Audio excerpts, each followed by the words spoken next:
What's up, aviation and RV enthusiasts? I've got a really interesting one for you today.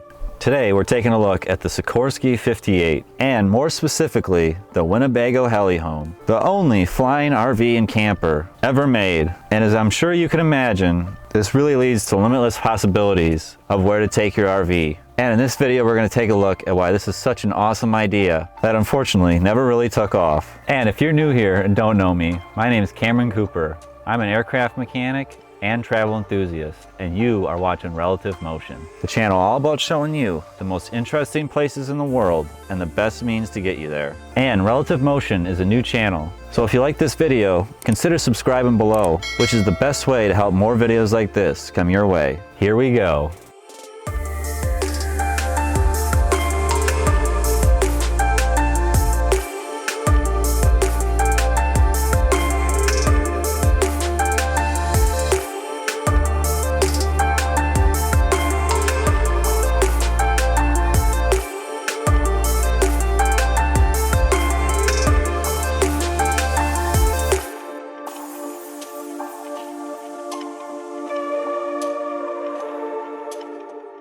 We're going to be going way back in the world of helicopters in this episode, to almost the very beginning. And the helicopter we're going to talk about is the Sikorsky 58, also with the military designation H-34. The S-58 really is an old helicopter, and is actually even around 10 years older than the Schweitzer 300 that we've already talked about on this channel. This helicopter being so old is certainly one of the reasons I think it's so cool, having been released in the 50s.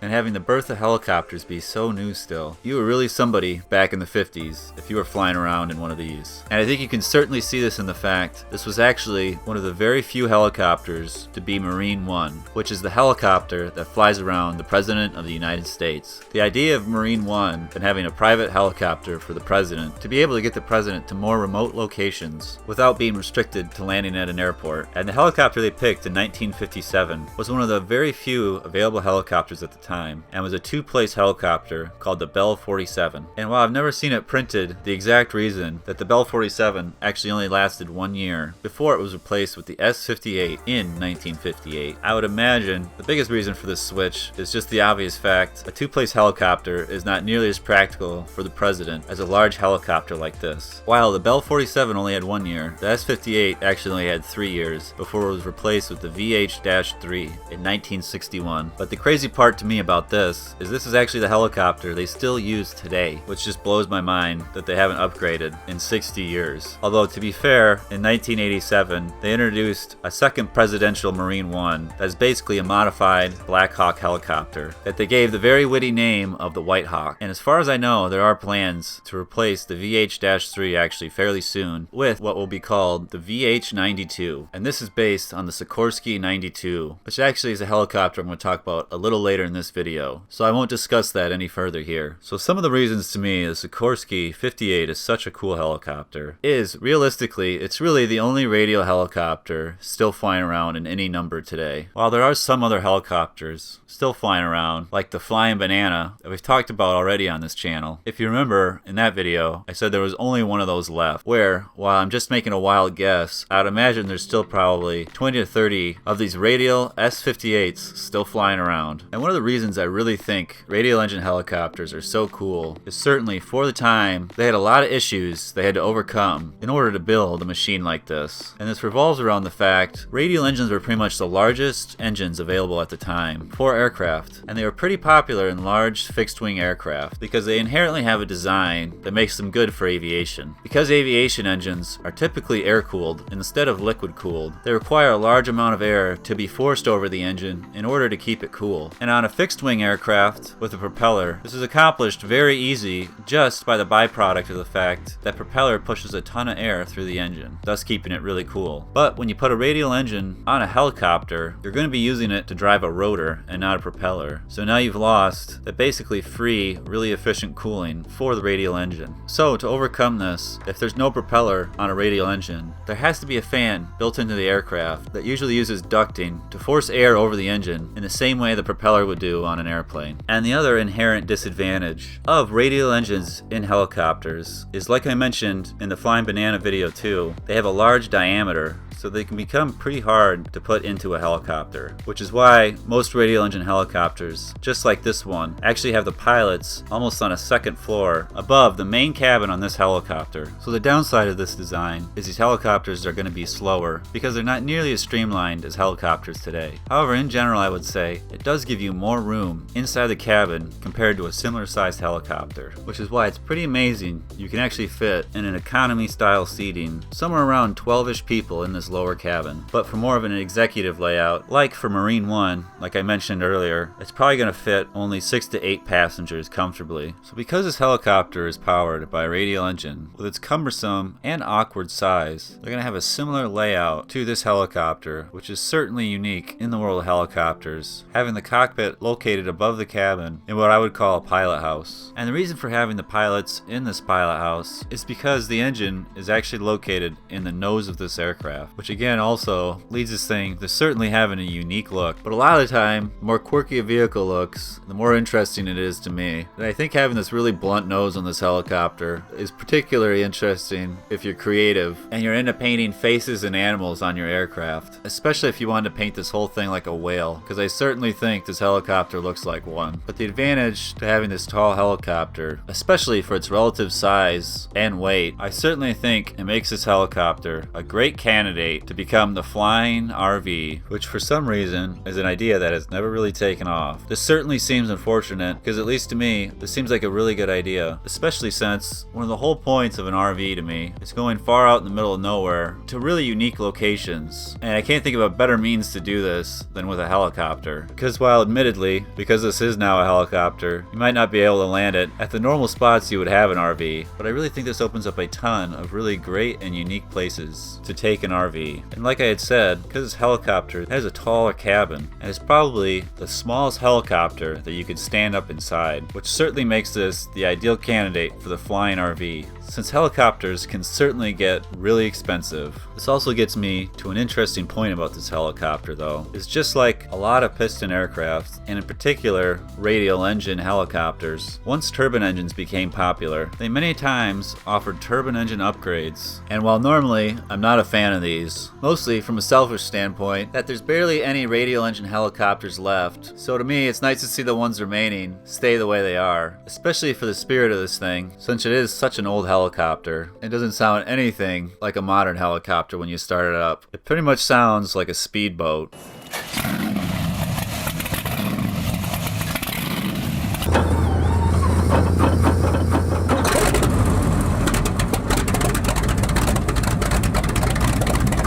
And this was a huge piston engine. It was pretty inefficient, especially for today's standard. And I think the craziest part is the original radial engine burned so much oil. This helicopter probably had somewhere around a 10 to 20 gallon tank just for the oil, which, to give you some perspective, is pretty much the size of the fuel tanks on most cars. And the only reason I won't cry too much foul upgrading to a turbine engine on a Sikorsky 58 if it ultimately ends up being used as a flying RV. To use this flying RV to its full potential, you're going to want to take this recreational vehicle to pretty unique places, which might be pretty far from civilization. And the unfortunate part about a radial or piston engine is they're certainly not as reliable, all things being equal, to a turbine engine. Even though reliability is always of importance in an aircraft, it might even be more important in this situation, if that's possible, because of the remote and desolate areas you might be taking this machine. And if that increase in reliability wasn't enough, one of the reasons I really like this particular turbine upgrade is it actually upgraded this helicopter to have 2 engines instead of 1, which of course again just increases the reliability more of this helicopter. However, the major problem with this turbine upgrade, and turbine engines in general, is you are going to burn more fuel. However, when you start getting into larger aircraft, turbine aircraft will typically hold a little more fuel, so they end up having the same range in the end. The reason I bring it up here though is this helicopter in particular never really had a great range, and using it in the manner I've been discussing as a recreational vehicle, you're not really going to be carrying many people, and really are going to only have to worry about the weight of all the material of the furniture and appliances of the RV itself, which is not going to be close to the weight of this thing packed with people. I would imagine this RV interior would weigh somewhere around an additional 1,000 pounds. But this is just a wild guess, and even if it does weigh more, a helicopter could easily carry it. Just like my next point, that ideally, I certainly believe if you upgraded this to the twin turbine engines, that you would also want to upgrade the fuel capacity. And because this being a recreational vehicle, pretty much the entire interior is used. So in order to add more fuel, it would certainly be ideal if the additional fuel tanks could be on the outside. If you look at the Westland Wessex, which was a British version of this helicopter,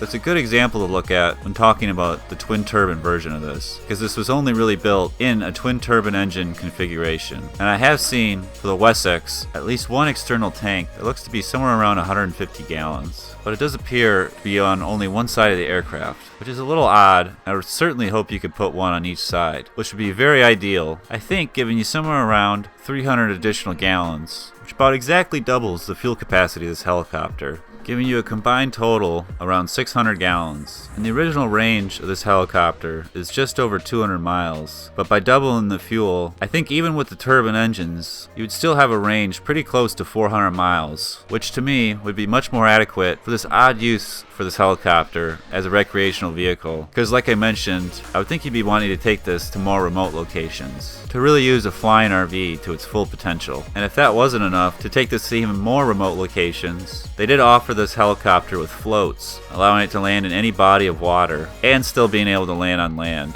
And even with 600 gallons of fuel and this large interior, with the seats still in it, which I'll get to very shortly, it can easily fly 2 pilots and 4 passengers down below, and maybe even a couple more, which still makes this a really practical helicopter for the times you actually don't even want to use it as an RV. Because even then, this is a super comfortable helicopter to fly around in, having all these amenities right at your fingertips. And my last point on this turbine upgrade that I think is actually maybe even the better way to do it nowadays, if you did want to build one of these, because then instead of using a conventional generator that you'd have on a normal RV, you could use an auxiliary power unit that they use on private jets to supply your power, which would make a whole lot more sense in this aircraft, since that's really what it's intended for on larger jets, is to supply electricity to the aircraft without burning nearly as much fuel as the main engines. And if you already had turbine engines in this helicopter, to put in a turbine APU would be very simple, for the obvious reason they're all going to run on the same fuel. Or if you have an old Radial engine in this helicopter, it's going to run on a different type of fuel called avgas, which really is going to make this RV a lot harder to use, which is actually the way Winnebago built these back in the day. And the one part that really interests me about these is I have no idea how they ever got the approval to build these from the FAA, because they made so many modifications and even had, best I can tell, LP gas tanks inside, which is the same type of gas you'd use on your barbecue. But the 70s was a different time.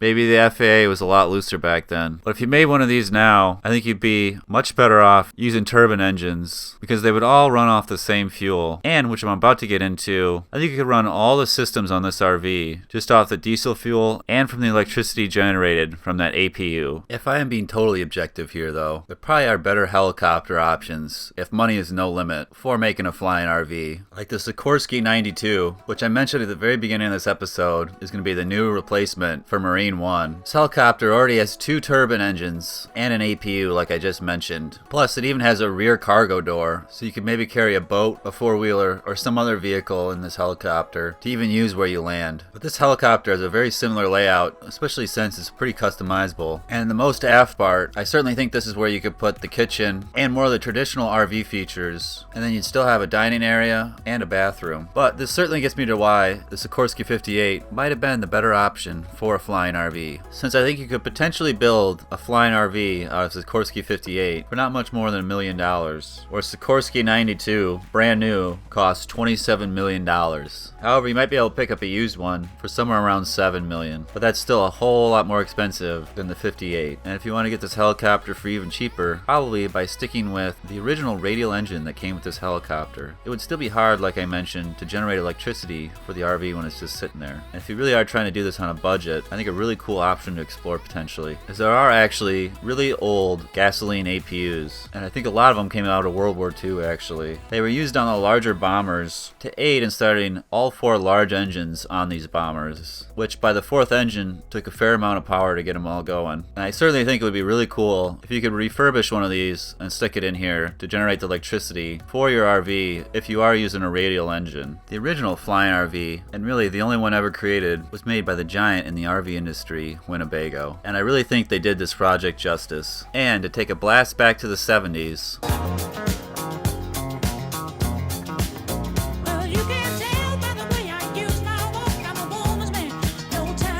this is certainly one of the cooler things to have come out of the 70s. And while I certainly think it's unfortunate this idea never took off, many people believe this was not Winnebago's intent and was really more for publicity. And this was probably a pretty good idea, because I really don't know of a better way to get brand recognition than cool projects like this. They created 2 prototypes to take to air shows and RV shows to help with this publicity and to hopefully help sell orders. The other Heli-Home, besides the Sikorsky 58 that they did build, was in a different model helicopter. This model was a Sikorsky 55 and was a smaller helicopter. And while I'm not sure the price difference between the two, they went for somewhere around $1 million today, which seems like a lot of money when you consider this is a helicopter and a large diesel motorhome. It looks a lot like a bus. Very easily get up to $500,000. And can even get over $1 million.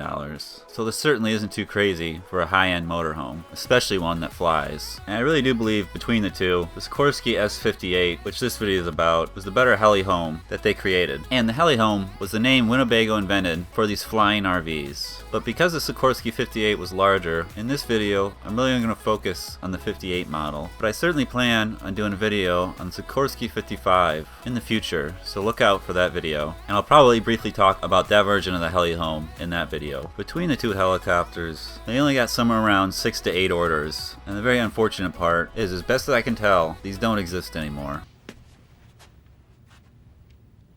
No, God! No, God, please, no! No! No! No! Which certainly is unfortunate, because Winnebago did a great job in truly creating the flying RV. This has all the necessities you'd find in a regular RV. Besides having the separate driving area, just like an RV would, having that pilot house really gives this the RV feel. This thing had a 30-gallon fresh water tank and a 6-gallon water heater. And then it had a 20-gallon gray and black tank, which in the world of RV just means where you put all of your wastewater. And to use these tanks, it had a full bathroom and kitchen. And like I had already mentioned, I'm pretty sure they used LP gas as well in order to power 3.5 kilowatt generator this came with, which is how they supplied electricity as compared to the APU that I was talking about earlier. Because it seems to me all the equipment Winnebago used and put in this helicopter was the same equipment that they put in their motorhomes. And maybe when they built these, it went through a more involved inspection or something, but it still at the end of the day looks to be all the same materials. So it is pretty crazy to me this thing got approved the way it did. This thing even included a television, a stereo system, an awning on the outside for shade, and a 6,000 BTU air conditioner and 40,000 BTU furnace. This helicopter certainly has a pretty interesting layout, and I would say overall Winnebago did a pretty good job with this, considering there's nothing really else out there to go off to build one of these. And they did a fairly good job using this space efficiently, except for maybe the first part, which I'll start off with. Because actually this is the part I know the least about, because there's no real pictures or video footage of it that I can find, or information, besides just the picture of it in this layout. But my best guess is this is basically a couch and somewhere else to sit, because in the Sikorsky 58 this is also a spot for engine access and for some access up to the pilot house. So I certainly think you could put a couch here that could turn into a bed and even seat a couple more people if you wanted to just fly people around in this helicopter. And I imagine Winnebago did something similar to this, and maybe even threw some shelving in there. And next to this is basically the kitchen, where it had a 2-burner stove, a sink, and a fridge. Unfortunately though, this thing doesn't have an oven, and I'm not sure why, especially if this thing had LP gas. It would have been pretty easy. So if you did build one of these today, I think that's a feature definitely worth throwing in there, and was maybe one of the things overlooked for the Heli-Home, at least to me. Then past this, you had the main seating area, where it was club seating for 4 people, pretty similar to most jets and executive aircraft, and probably the main spot for the bed in the Heli-Home. And I would definitely wager they had a way to fold this entire thing flat and make it into a bed. I did read in one of the advertisements for the Heli-Home that it did sleep up to 6 people, which I'm not quite sure it did. And And I'm gonna assume it was actually the Sikorsky 55 helicopter that maybe could sleep up to 6 people, because it had a different layout than this one, which again, I'll get into in the Sikorsky 55 video. But I think realistically, this helicopter would sleep at least 3 people and maybe even 4, especially if you explored turning that front seating area into some sort of sleeping area as well. And then getting to the last section of the Heli-Home, we get to the bathroom. And not unlike other parts of this helicopter, this is another area. I'm not totally sure what's back here, but I am pretty sure these came with not only a toilet and a sink, but also a shower. And it certainly would fit in here. I just don't know exactly where it is in this diagram. And I guess if it did actually have one, which is another thing I would definitely want in this flying RV, to come with all the normal features a regular RV would. Because I'll tell you one thing, there certainly are not a lot of people that can take a shower in their helicopter. Well, I really hope you found this helicopter as interesting as I do, because it's certainly one of my favorites. And I think this idea of having a flying RV, if you haven't heard me say it so many times, I at least think it almost makes the perfect all-terrain RV. And I apologize for this video being late this week. This video took a lot more effort than my normal videos to put together. And like I said, I hope this effort was put to good use, and you really did enjoy this episode. As always, stay tuned for other quirky vehicles. And until next time, I'm Cameron Cooper, and you've been watching Relative Motion.